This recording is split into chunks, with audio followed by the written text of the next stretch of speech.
lolos passing grade, tapi tidak mendapatkan formasi, dalam ronde kedua dan ronde ketiga akan ada optimalisasi formasi, di mana kita akan membantu dan mendukung guru-guru tersebut menemukan posisi dan lowongan formasi.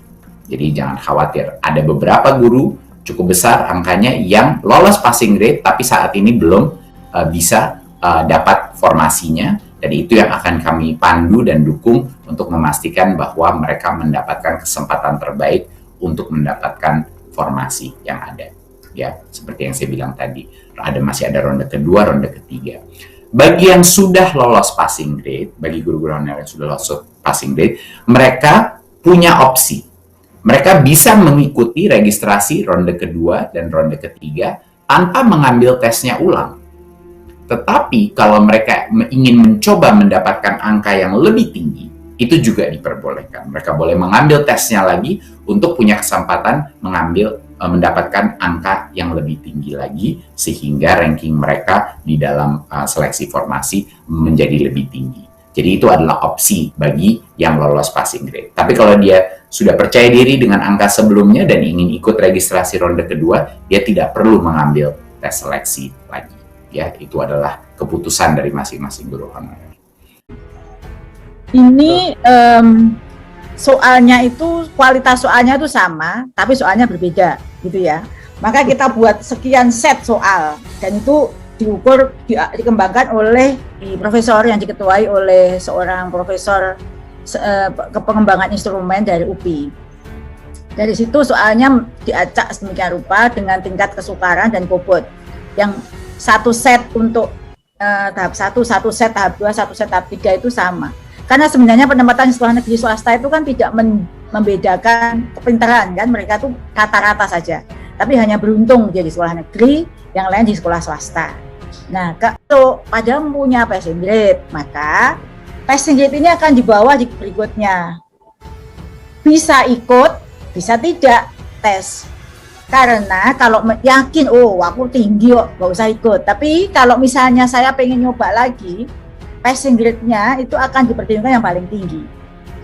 Jadi akan diperhitungkan lagi. Jadi jangan khawatir Bapak Ibu. Seleksi yang kedua, ya.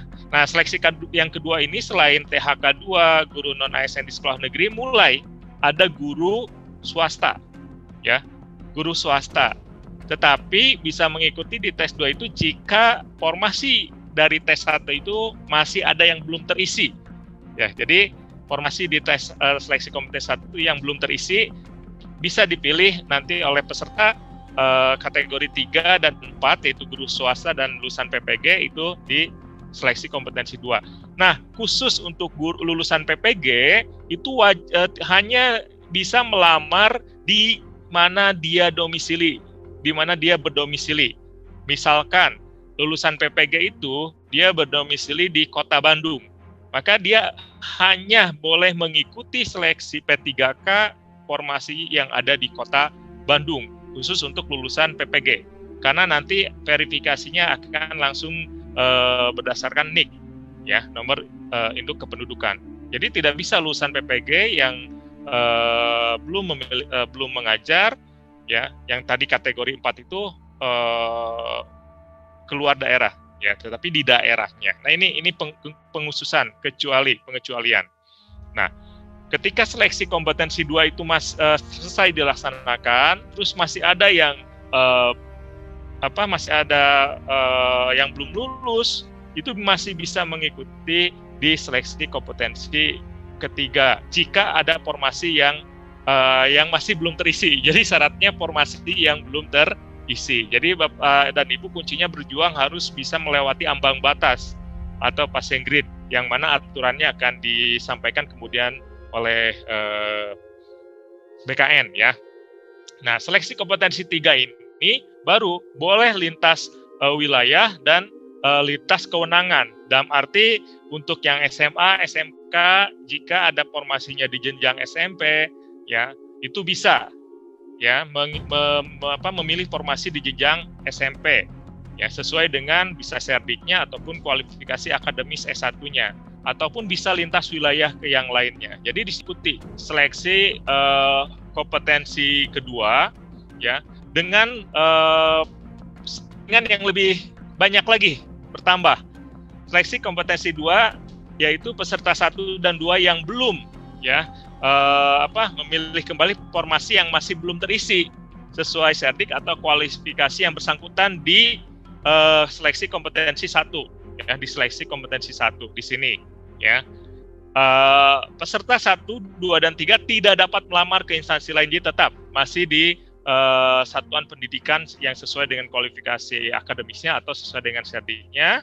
Nah, peserta kategori 4, nah ini yang tadi syaratnya yaitu lulusan PPG, ya, fresh graduate yang telah memiliki sertifikat pendidik itu wajib, ya, memilih satuan pendidikan sesuai dengan domisilinya.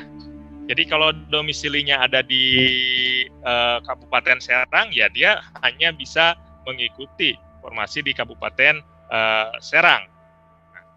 Terus nanti akan diambil nilai terbaik, ya, pada kompetensi 1, 2 selama peserta mendaftar di jabatan dan bentuk satuan pendidikan yang sama. Misalkan guru SD, kualifikasi ijazah guru SD, dia mengikuti seleksi kompetensi 1 mencapai ambang batas, ikut lagi karena belum berhasil, ya, lolos, maka dia ikut di seleksi kompetensi 2 masih di formasi yang sama, maka nilainya itu nanti akan diambil nilai tertinggi dari ambang batas, ya, itu. Jadi nilai antara nilai 1 dan 2 itu akan diambil nilai tertinggi, Bapak dan Ibu. Jadi dengan catatan formasi yang dipilihnya sama, jabatan yang dipilihnya sama, ya, seperti itu.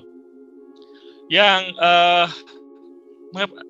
ketiga yaitu seleksi kompetensi yang ketiga itu jika ini boleh diikuti, ya, peserta memilih kembali formasi yang masih belum terisi. Jadi syaratnya, kata kuncinya apa? Masih belum terisi.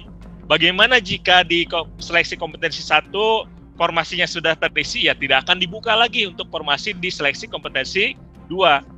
Terus di seleksi kompetensi 3, jika di seleksi kompetensi 2 ini sudah terisi juga, ya, maka tidak bisa, ya, memilih formasi di seleksi kompetensi 3. Jadi peluangnya itu semakin berat, ya, untuk seleksi ini juga harus faktanya memang seperti itu, baik itu seleksi kompetensi 2 dan seleksi kompetensi 3, karena syarat dan ketentuan berlaku. Ya, untuk kategori 3 dan 4 pesertanya kan guru swasta, guru yang mengajar di sekolah swasta itu kan baru bisa ikut di seleksi kompetensi 2, memilih formasinya juga, termasuk lulusan PPG.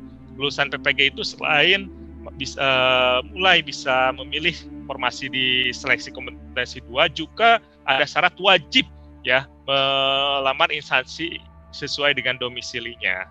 Ya, ini yang ketiga.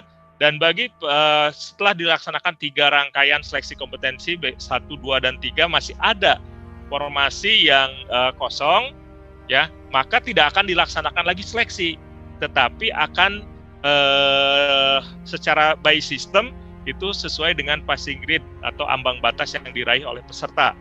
Jika peserta yang ikut di seleksi kompetensi 1, seleksi kompetensi 2, seleksi kompetensi 3 di formasi yang sama, terus ambang batasnya, maka nilai yang diambil adalah nilai bahwa Panselnas telah berhasil memberikan afirmasi tambahan di atas itu.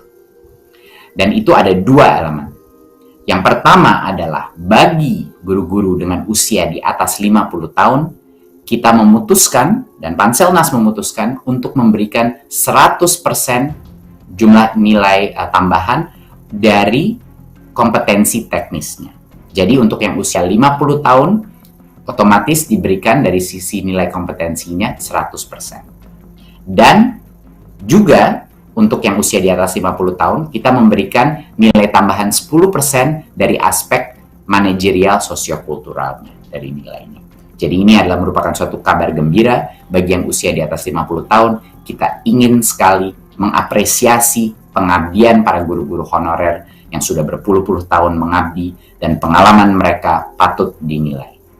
Dan satunya lagi, untuk semua peserta seleksi, kami dan Panselnas telah memutuskan untuk memberikan tambahan nilai 10% lagi dari nilai maksimal kompetensi teknis. Jadi banyak sekali guru-guru honorer menilai dan menyuarakan aspirasinya ke saya setelah saya datangin di berbagai macam daerah bahwa nilai kompetensi teknisnya ini cukup sulit tesnya. Jadi kami dan Panselnas telah memutuskan untuk memberikan tambahan afirmasi bonus poin 10% untuk bagian kompetensi dari tesnya. Dilihat dari jumlah formasi yang tersedia, maka formasi yang belum terisi untuk tahapan kedua dan tahapan ketiga nanti adalah sebesar 149.336. Jadi yang diperebutkan untuk tahapan kedua dan tahapan ketiga sebesar 149.336. Kami di Panselnas masih mendiskusikan apakah sisa 500.000 sisanya dari 1 juta kuota itu akan dapat dipergunakan untuk tahun-tahun berikutnya, karena ini sebetulnya diberikan kesempatan bagi daerah-daerah yang belum mengajukan formasi untuk P3K guru, tapi itu masih dalam diskusi di Panselnas. Jadi kami masih memperjuangkan agar sisa dari 1 juta guru itu bisa juga tetap diberikan. Nah, yang akan ditandingkan pada tahapan kedua dan ketiga sejumlah 149.336 tersebut. Nah, formasi yang itu 326.000 dan ada formasi kosong sebesar sekitar hampir 180.000. Nah, formasi kosong ini kebanyakan di daerah-daerah terpencil. Nah, ini kita baru mendapatkan datanya. Ini sangat penting sebenarnya bahwa ada data formasi yang kosong ini. Contohnya di daerah Nias Utara, Halmahera, Barito Selatan, Timur Tengah Selatan, Halmahera, Maluku, ya. Jadi banyak dari area-area ini yang membuka formasi tapi tidak mendapatkan pelamar. Jadi ini tentunya jadi PR kita, bagaimana kita akan memastikan bahwa lebih banyak guru yang berminat untuk mengisi kekosongan-kekosongan di daerah-daerah yang terpencil ini, ya. Kita lihat variasinya dari setiap daerah sangat besar ini, yang mengisi formasi. Itu yang dicatat di sebelah kanan itu, di mana yang biru itu yang formasi yang terisi ya, dan yang merah itu formasi yang sisa.